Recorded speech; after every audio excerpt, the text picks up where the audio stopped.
नमस्कार शेतकरी बांधवांनो, तुमच्यासाठी मोठी खुशखबर।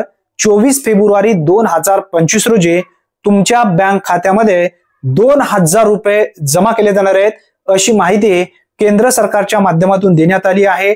देशाचे पंतप्रधान नरेंद्र मोदीजी यांच्या हस्ते 2000 रुपये थेट पात्र लाभार्थ्यांच्या खात्यामध्ये डीबीटी मार्फत येणार आहेत। कोणत्या योजनेचे हे पैसे आहेत याबद्दलची माहिती या व्हिडिओच्या माध्यमातून आपण समजून घेणार आहोत। त्यासाठी नक्की हा व्हिडिओ शेवटपर्यंत पहा। तत्पूर्वी चॅनलवरती पहिल्यांदाच आला असाल तर चॅनलला सबस्क्राइब करून बेल नोटिफिकेशनला क्लिक करा। चला तर मग व्हिडिओ सुरू करूया।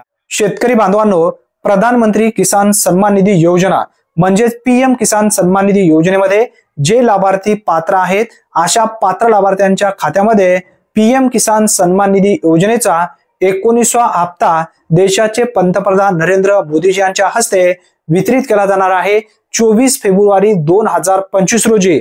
आता कधी हे पैसे जमा होणार आहेत? 12 वाजेपासून हा कार्यक्रम सुरू होणार आहे।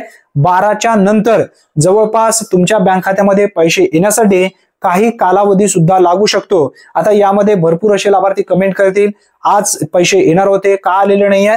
कार्यक्रम हा 12 वाजेनंतर सुरू होणार आहे। आता यामध्ये संध्याकाळपर्यंत म्हणजे जवळपास 7 ते 8 वाजेपर्यंत सर्व लाभार्थ्यांच्या बँक खात्यामध्ये हे पैसे जमा होतील। अतिशय महत्त्वपूर्ण ही माहिती आहे। जर तुम्ही पीएम किसान सन्मान निधी योजनेमध्ये पात्र असाल तर तुमच्या बँक खात्यामध्ये हे पैसे जमा होणार आहेत। मित्रांनो, अतिशय महत्त्वपूर्ण ही माहिती आहे। जास्तीत जास्त तुमच्या मित्रांपर्यंत हा व्हिडिओ नक्की शेअर करा। चॅनलवरती तुम्ही पहिल्यांदाच आला असाल तर चॅनलला सबस्क्राइब करून बेल नोटिफिकेशनला क्लिक करा।